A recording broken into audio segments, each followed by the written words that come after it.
What's going on, guys? It's week 4, that time of the week once again.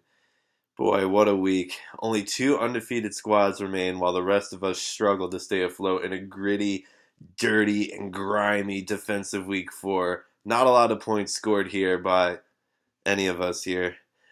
One other shout out goes to, once again, the ever so distinguished members of Harvard Med School who still do not have a win.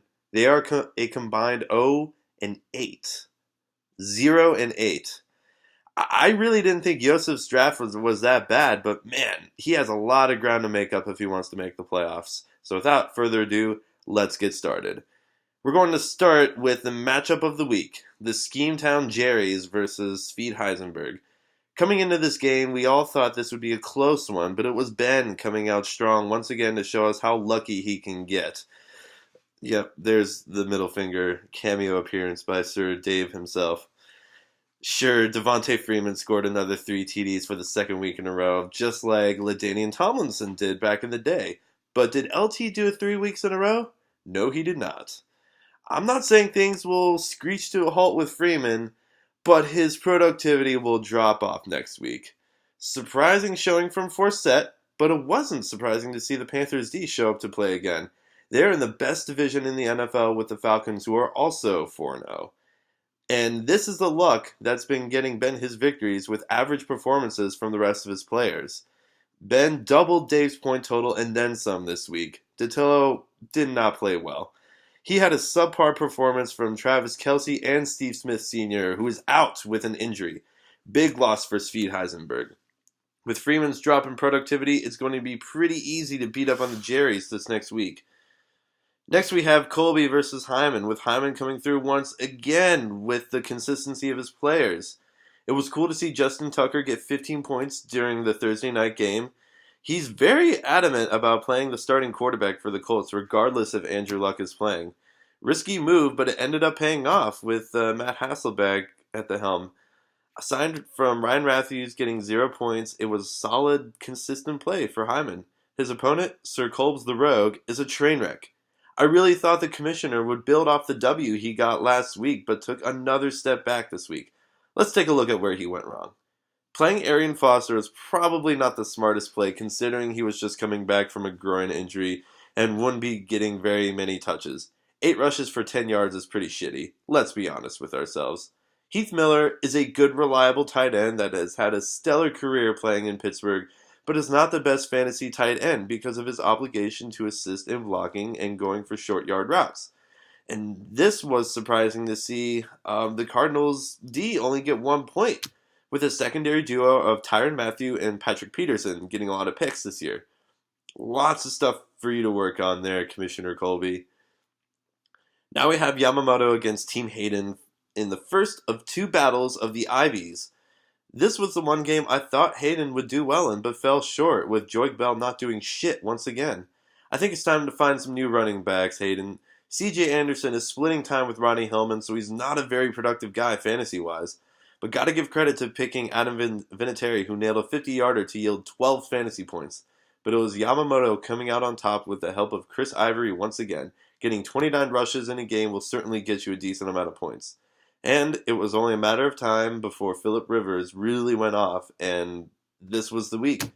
I'm confident in saying he'll have another strong performance next week when he faces a Steelers secondary that has not lived up to expectations. Moving on, we have the Battle of the Brothers, Paul versus Luke, Luke versus Paul. It doesn't get any better than this. Fortunately for me, Luke was asleep at the wheel this week in picking his starting lineup. 3 of his guys were out with byes. 3 of the Patriots, Dion Lewis, the Patriots D, and Steven Gostkowski. And he just didn't notice it. Now, some of you guys might say the noble move would have been to warn Luke ahead of time that he was playing guys who had byes. But I did warn him that Ben Roethlisberger was out with an injury. I assumed he would make the necessary adjustments. If he did, I most likely would have lost, because my guys didn't do shit this week. They played like hell. I'm looking at you, Jimmy Graham, and I'm looking at you, Bills D. Matt Forte would have had a spectacular game if he hadn't fumbled, but 13 points isn't that bad. Honestly, I'm happy with my guys, but adjustments will need to be made to keep up with the rest of you. Luke, I'm sorry I had to be like this, but you'll bounce back and probably make the playoffs because your division is full of idiots. Lastly, we have the second battle of the Ivies for this week with Yosef versus Latimer. This was the week Yosef was looking for his first win, but fell flat on his face. I can't believe you started Matt Jones again this week, Yosef, and the rest of your guys are putting up baby numbers with the exception of Steven Hauschka, the kicker, getting two 50-yard field goals to get you 11 points. It was nice to see Colin Kaepernick not throw two pick sixes this week. Latimer's receivers had an off week, but it's another good showing from Jamal Charles. Look out for Laddie in the coming weeks. Oh wait, that's me. Shit. Now here come the predictions for next week, done by yours truly. Hooney was not interested in reviewing our league this week. Fuck him. First we have myself versus Latimer, and I'm biased to say I'm going to win, but it's projected for me to win, so we'll just leave it at that. Next is Yamamoto versus Hyman, in what could be a trap game for Hyman. If Yamamoto subs the right guys in for the players he has on a bye this week, this could be an upset. But I'm predicting Hyman stays the course and gets the win because of the consistency he's shown in the last few weeks. Now we have the match of the week with Luke versus Ben. It's funny that Ben seems to play in every big matchup. But it's showing that the Jerrys are projected to not do well in this matchup, mostly because of the bye weeks to Greg Olsen and the Panthers D. For Ben to win, either Freeman needs to have the game of his life or Luke needs to play shitty. Ben, this isn't even shit talking. Luke is going to get you this week for your first loss of the year. Not mincing words. Next, we have a big rivalry game with a classic Yosef versus Colby matchup. Best friends since middle school go head-to-head in fantasy football. But it's going to be a slot fest with both teams limping into this rivalry game. With Arian Foster getting his football form back in order, I'm thinking he'll have a big game this week and Colby will get the win and Yosef will remain winless. Lastly, it's Dattilo versus Hayden in the loser matchup. This is an easy prediction. Dattilo will have Tom Brady back, and Todd Gurley's going to have another big game. Win for Dattilo, and winless for Harvard Med. That's it, guys. I hope all of you hate me a little bit more, and I look forward to seeing the games this week. Adios, amigos.